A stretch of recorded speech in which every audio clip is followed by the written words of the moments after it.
One of the most intriguing aspects about the Rashtriya Swayamsevak Sangh, which turns 100 years old this year, is how this organization with one unified ideology emerged and consolidated itself in different regions and states across India under vastly different circumstances.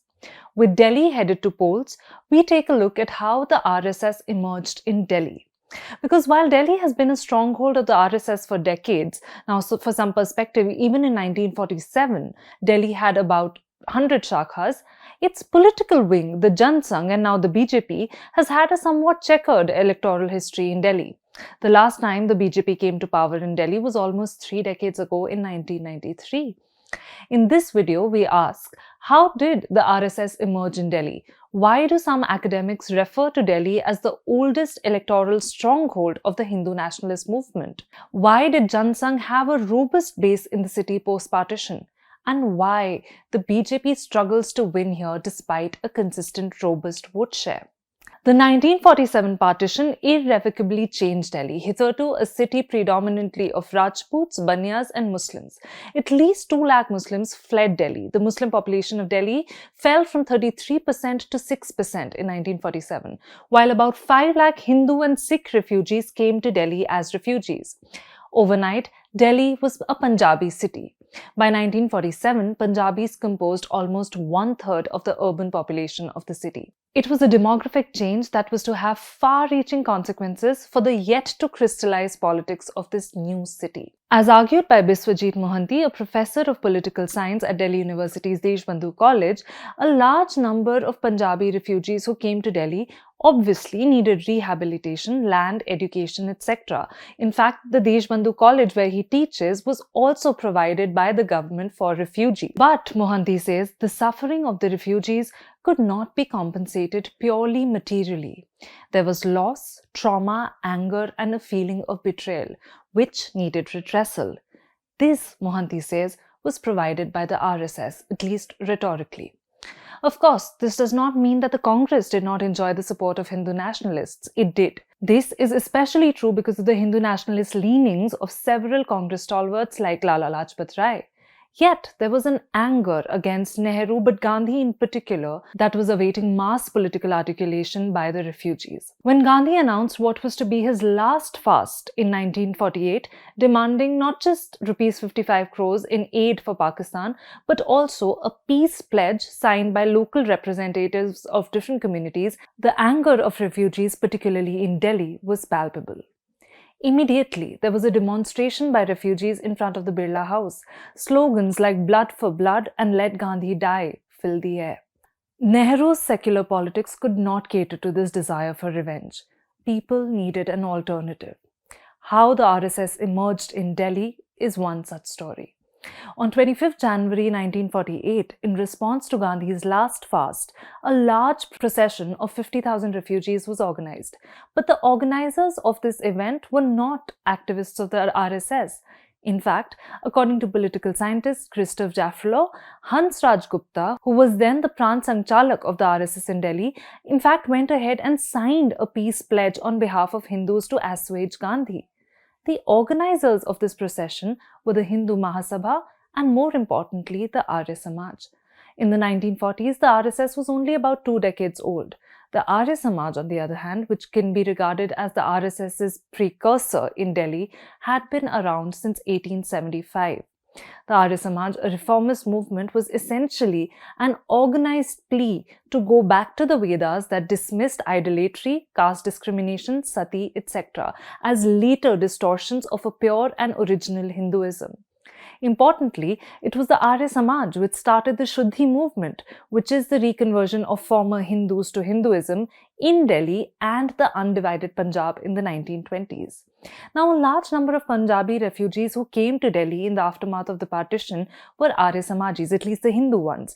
As told to us by Devendra Kumar, a priest at an Arya Samaj temple in Ashok Vihar in North Delhi, in a way, the Arya Samaj was the original Hindu nationalist movement in Delhi, because one can say that of the Hindu refugees who came from Lahore and other parts of Pakistan, 80% were Arya Samajis. While it is hard to find a factual corroboration of Kamar's claims about the number of refugees who were Arya Samaji, that they were a significant enough number cannot be disputed. Also, Punjabi refugees were not the only support of the Arya Samaj. It was also the Banias of Delhi. Now, post-partition, the Arya Samaj had prepared the ground for this same combine of Punjabis and Banias for joining the RSS in Delhi.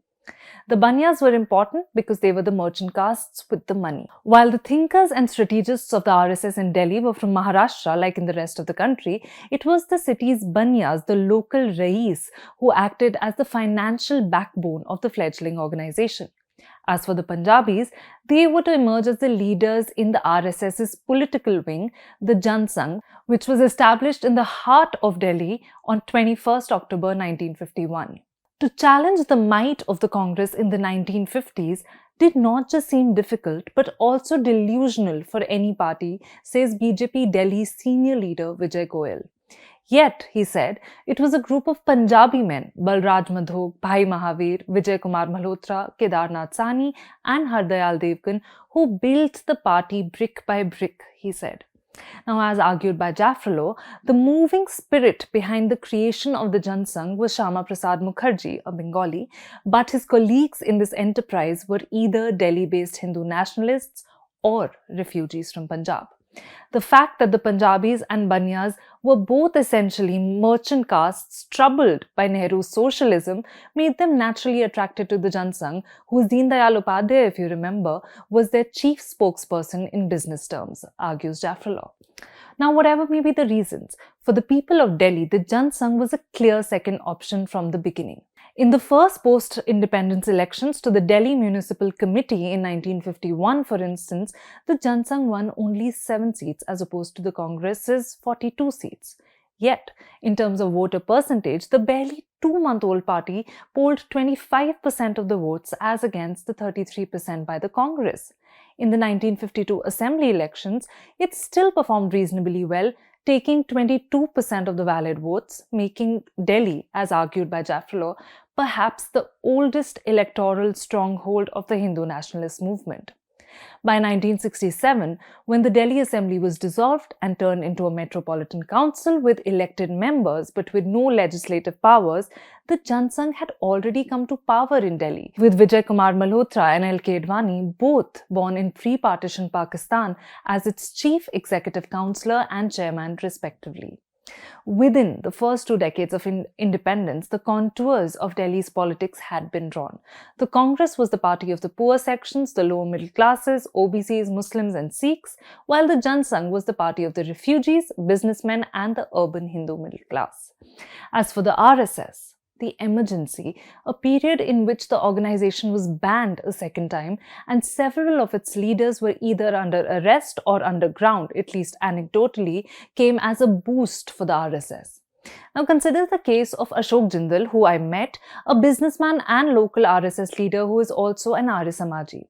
His father, he told us, was an infrequent Shakha goer before the emergency.